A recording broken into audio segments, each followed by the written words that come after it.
시편 15편 1절에서 5절까지 우리 한 절씩 읽겠습니다. 주님, 누가 주님의 장막에서 살 수 있겠습니까? 누가 주님의 거룩한 산에 머무를 수 있겠습니까?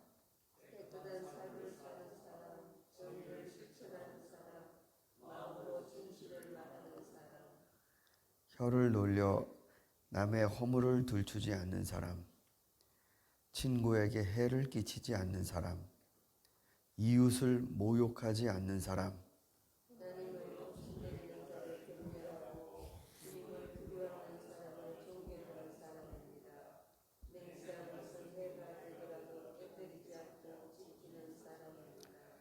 높은 이자를 받으려고 돈을 구워주지 않으며 무죄한 사람을 해칠세라 뇌물을 받지 않는 사람입니다. 이러한 사람은 영원히 흔들리지 않을 것입니다. 아멘. 예, 다윗의 시라고 되어 있는데 이 15편 1절 말씀 질문으로 시작합니다. 누가 주님의 장막에서 살 수 있겠습니까? 누가 주님의 거룩한 산에 머무를 수 있겠습니까? 사실 이 첫 질문은 이게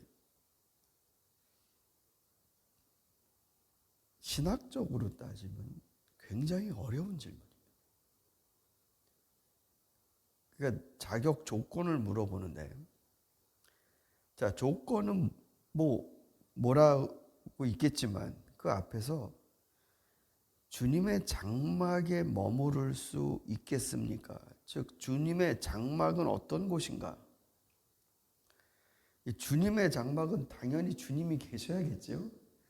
이게 장막이니까 하나님이 거하시는 처소, 하나님의 집, 하나님의 성전 이렇게도 표현이 될 수 있을 것 같습니다. 거기 주님이 계시죠. 근데 이스라엘 사람들은 하나님이 계신 곳에 인간이 감히 같이 있을 수 없을 뿐만 아니라 하나님이 나타나시면 그거를 보는 사람은 죽는다고 생각을 했습니다. 그래서 무서워서 하나님이랑 같이 있을 수가 없는 거죠. 그래서 하나님의 임재는 감히 거기에 들어가지를 못하니까 아주 특별한 사람, 그러니까 모세 정도 되는 사람, 그 사람이 중재를 해서 공간적으로는 떨어져 있는 겁니다. 하나님이랑 같이 있을 수가 없어요. 그러니까 떨어져서 하나님 앞에 가서 그 사람이 말씀을 듣고 백성에게 대신 전해주는 이러한 위치에 있는 사람들을 선지자라고 했습니다. 그러니까 우리는 선지자 그러면은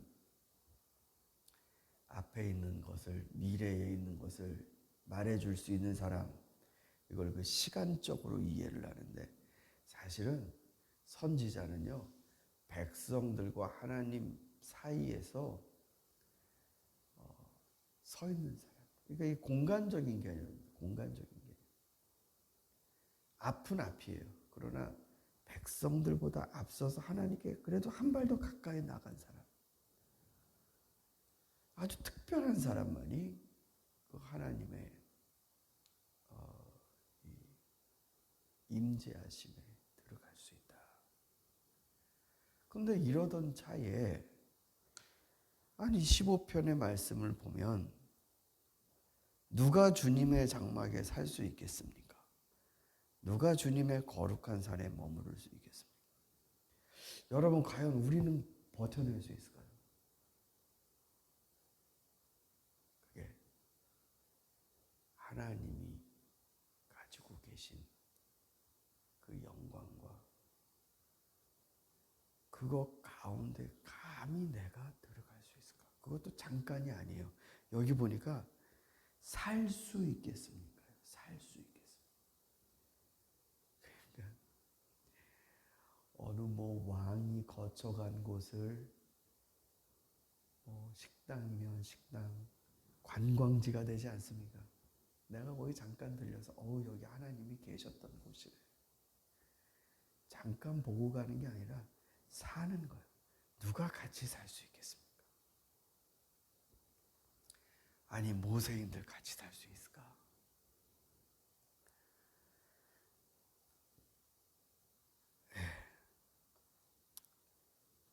저는 이 말씀을 읽을 때 왜 사람과 사람도 같이 살기가 힘들잖아요.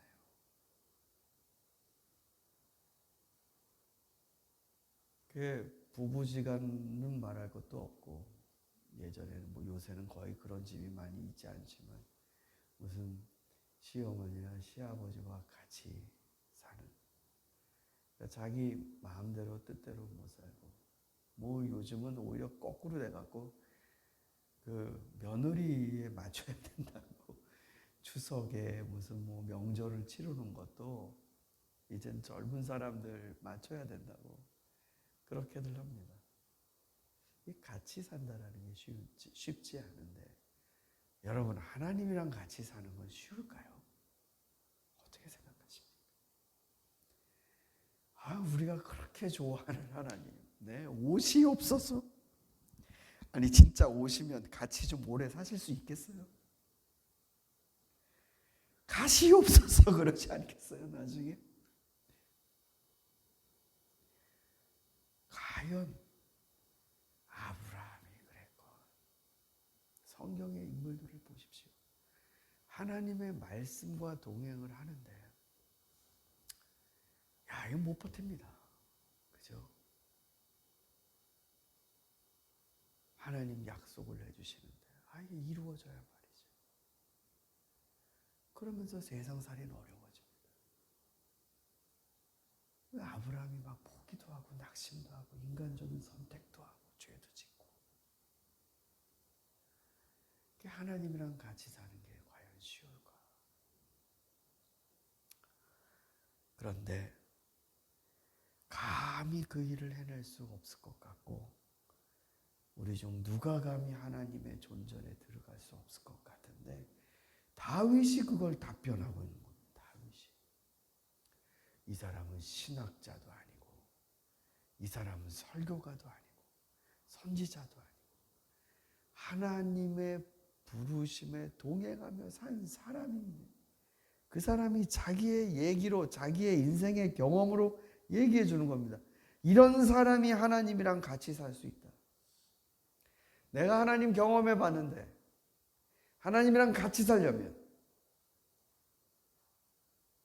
이래야 한다. 그러니까 사실 여기서는 장막이라는 개념보다 같이 산다라는 개념이 더 큰 질문입니다. 다윗이 말하는 첫 번째는 더러운 짓을 안 하는 사람입니다. 깨끗한 사람. 여러분, 더러운 짓이 뭡니까? 남들이 봤을 때 추하다고 하는 사람. 사는 모양이 참 깨끗하지 않는 것. 다짜고짜 이거를 제 1번으로 말합니다. 1번으로. 1번. 아니 우리는 죄인인데, 다 더럽게 살고 추한 게 있는 사람인데, 우리가 하나님 전에 은혜로 들어가지 않나? 맞죠. 예수님이 우리를 대신 핏값으로 하나님 앞에 나갈 수 있도록 해주셨죠. 그러면 여러분, 자, 하나님 전에 내가 들어갔는데, 내가 그 자격을 얻어서 들어갔는데 그 앞에서 계속 더러운 짓을 할 수 있겠습니까? 하나님이 계신데 내가 예전에 했던 대로 더러운 것대로 그대로 할 수 있냐고요. 아니 지금 한국에서 시부모님이 방문을 해갖고 한 일주일 계신다고 하는데 어찌됐든 계시는 동안은 달라지잖아요. 정성스럽게 하고, 부부지간에 갈등이 있어도 그 집안에서 어떻게 싸워요, 부모님 계시는데. 하물며 이럴진데 하나님이 계시면 우리가 똑같은 그 짓을 하면서 그 앞에 더럽게 살 수 있겠냐고요. 말도 안 되는 얘기죠.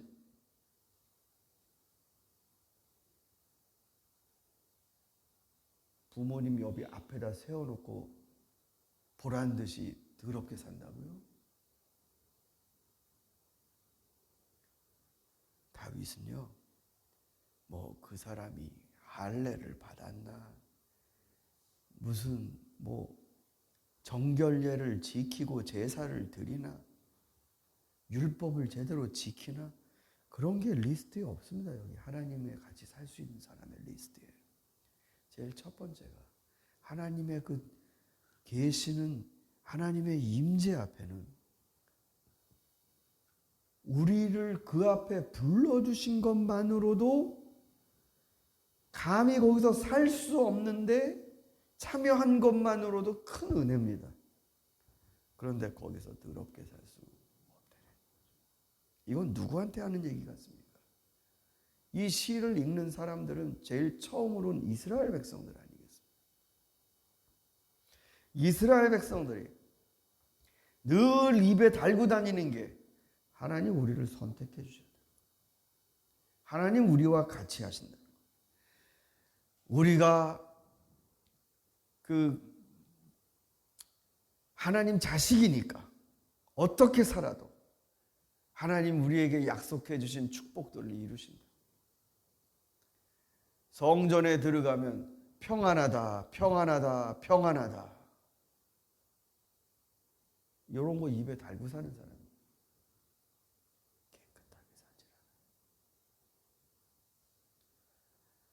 선지자들이 이스라엘 백성을 향해서 예언하는 걸 우리 구약 성경에서 읽지 않습니까?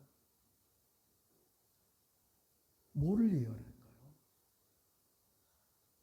제사 똑바로 드려라고 합니까? 제물 안에 뭐가 좀 뭘 더 해야 된다라고 예언합니까? 너희들 하나님 앞에 지금 나오는데 그런 식으로 살면 니네들이 드리는 제사나 기도나 찬양이나 모든 것이 다 헛것이다. 가난한 자를 돌보아주고 나그네, 고아와 과부와 그리고 너희의 골육과 그들을 돌보아 주는 것이 하나님 앞에 기쁜 제사다. 이런 얘기를 한단 말이죠. 여러분, 이거 중요한 겁니다. 하나님 앞에 마땅히 정결하게 살아야 되는 우리들의 의무가 있습니다. 아니 이건 하나님이 너 그래야지 내가 너 구원시켜준다. 이게 아니고요. 우리에게 은혜 주신 분에 대한 마땅한 태도입니다. 그런데 성도들이 이스라엘 백성들도 그렇고 그렇게 안 살면서 그렇게 안 살았던 미안함을 어디다 땡겨오냐면 바로 예배 꼬박꼬박 드리고 봉사 꼬박꼬박 하고 헌금 꼬박꼬박 하고 깨끗하게 살아야 되는 몫을 그런 것으로 메꿉니다. 그러면 여러분 나중에 구약 성경의 예언자들이 예언했듯이 우리 교회나 우리 성도들에게는 그런 예언자들이 똑같은 얘기하지 않겠습니까? 그래서 이 시편 15편은 굉장히 몇 절 안 돼요. 5절밖에 안 되는데요. 사실은 굉장히 충격적인 내용. 깨끗한 삶을 살지 않는데 너가 어떻게 하나님 앞에 살 수 있는? 아니 우리 나중에 주님 재림하시고 하나님 보좌가 하늘에서 내려와 이제 심판하고 영원한 생명으로 들어간다. 하나님과 더불어 같이 살게 된다. 근데 거기 요한계시록에 보니까 사람들이 흰 옷을 입고 있어요. 흰 옷. 그 흰 옷은 저들의 착한 행실이다. 라고 되어 있어요.